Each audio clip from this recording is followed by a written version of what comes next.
রাসূল সাল্লাল্লাহু আলাইহি সাল্লাম যখন মেরাজে গিয়েছিল তখন আল্লাহ পাক রাসূল সাল্লাল্লাহু আলাইহি সাল্লামকে 14টা মূলনীতি দিয়েছিল।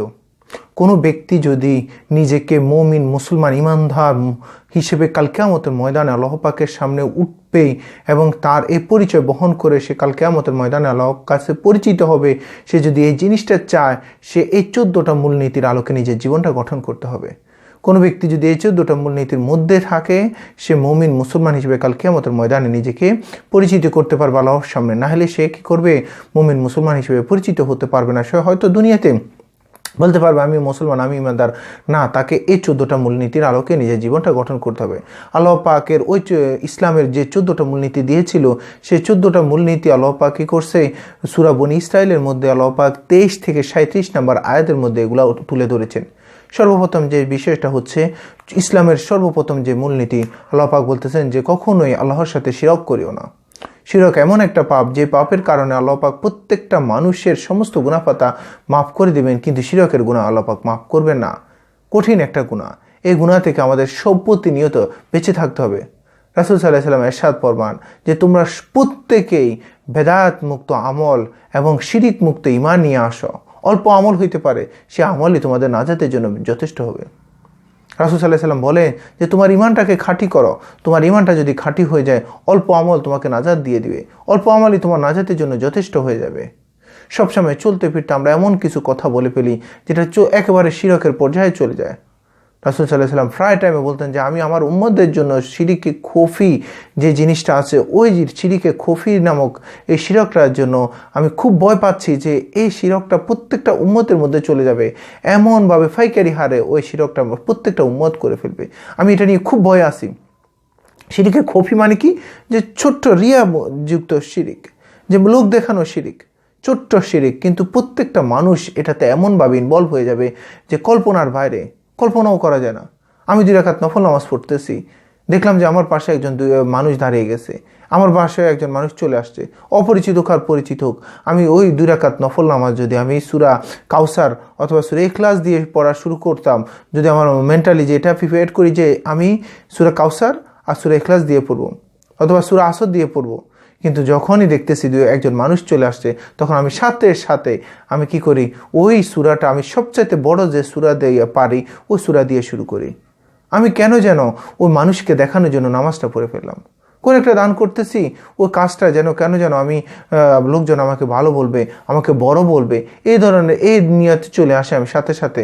এটি হচ্ছে শিরকে খফি, লোক দেখানো শিরিক, মানুষের একবার ছোট্ট শিরিক, কিন্তু প্রত্যেকটা মানুষ এটাতে এমনভাবে ইনভলভ হয়ে যাবে।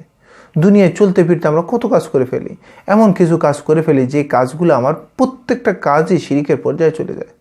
বাইজিদ বুস্তামি আমার প্রত্যেকে আল্লাহওয়ালা বুজুর্গ ব্যক্তি, আল্লাহু আকবার, ওনার অসংখ্য হাজার হাজার মুরিদ ছিলেন।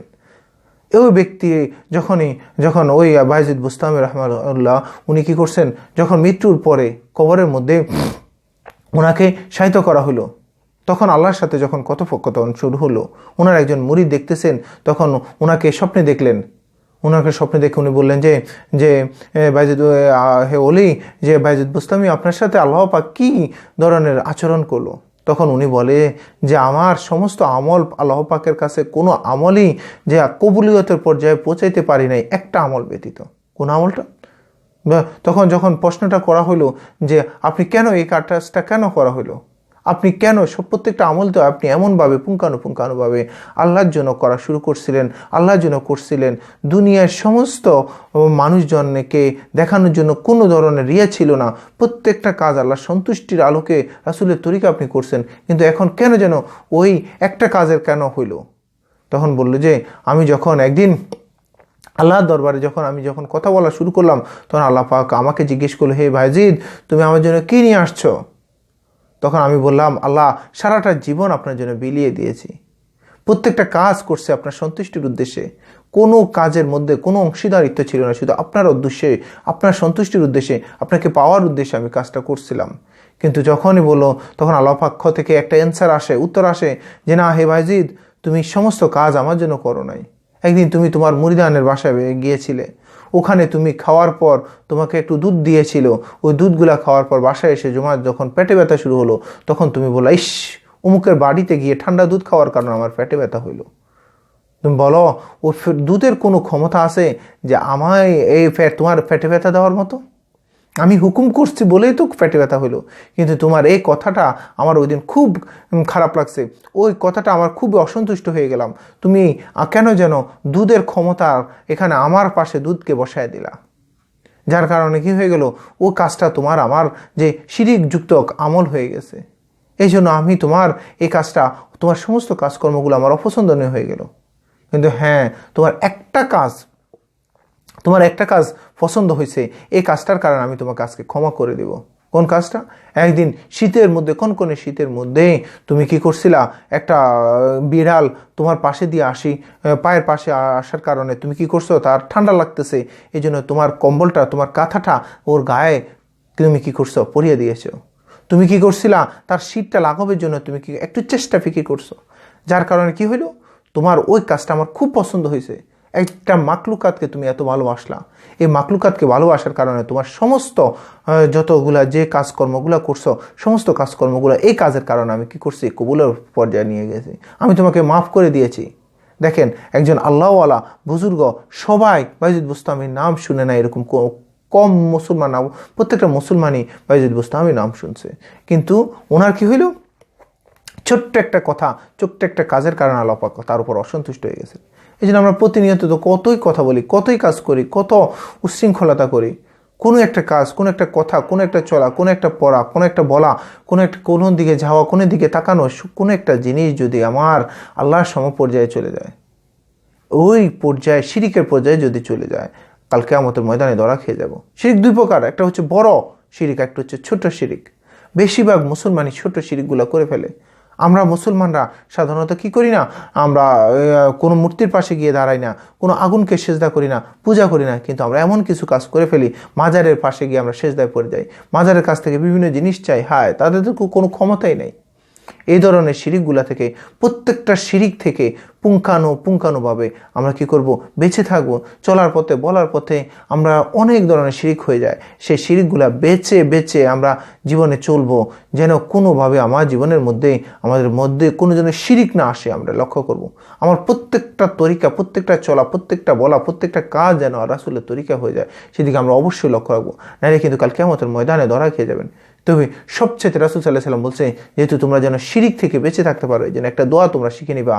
আমরা প্রত্যেকেই এই দোয়াটা, শিরিকের দোয়াটা আমরা শিখে নিব। যদি শিখতে পারি ইনশাল্লাহ, এই শিরিকের দোয়াটা যদি আমি পড়ি, ইনশাল্লাহ সমস্ত লোক দেখানো শিরিক থেকে শুরু করে সমস্ত শিরিক থেকে আল্লাহ পাক আমাদেরকে কি করবে, রক্ষা করবে। আমরা দোয়াটা একটা পড়ে দিচ্ছি।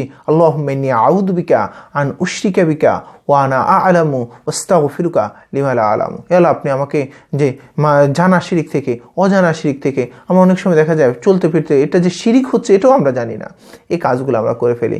এই দোয়াটা আপনি যখন 5 ওয়াক্ত নামাজের সাথে চেষ্টা করবেন, 3 বারের সাথে, এবং উঠতে বসতে চলতে ফিরতে এই দোয়াটা পড়বেন, ইনশাআল্লাহ আল্লাহ পাক আপনাকে সমস্ত শিরিকের গুনাহ থেকে রক্ষা করবে। কিন্তু শিরিক যদি কোনো একটা আমল নিয়ে কাল কিয়ামতের ময়দানে উঠে যান, যত বিশাল বিশাল আমল থাকুক, এই শিরিকযুক্ত কাজটার কারণে আপনার সমস্ত আমল ধ্বংস হয়ে যাবে। আল্লাহ পাক সমস্ত গুনাহ মাফ করে দিবে, কিন্তু শিরিকের গুনাহ মাফ করবে না। এই জন্য আমরা আসুন, আল্লাহ পাক চাইলে তো সমস্ত গুনাহ মাফ করে দিতে পারে। দুনিয়াতে থাকতে যদি আমি সমস্ত গুনাহ মাফ নিয়ে যেতে পারি, অতীতে কি হয়ে গেছে ভাদ, আমি আজকে থেকে এই সবে মেহরাজ আমার রাসূলকে আল্লাহ পাকে 14টা মূলনীতি, সর্বপ্রথম যে মূলনীতিটা দিয়েছে, শিরিক করা যাবে না, শিরিক তো করা যাবে না, শিরিকের কাছেও যাওয়া যাবে না, প্রত্যেকটা কথা চলতে ফিরতে যেন শিরিক না হয়, সেদিকে আমরা অবশ্যই লক্ষ্য রাখবো। যতটুকু বলেছি সবাইকে আমল করার সে তৌফিক দান করুক। আসসালামু আলাইকুম ওয়া রাহমাতুল্লাহি ওয়া বারাকাতুহু।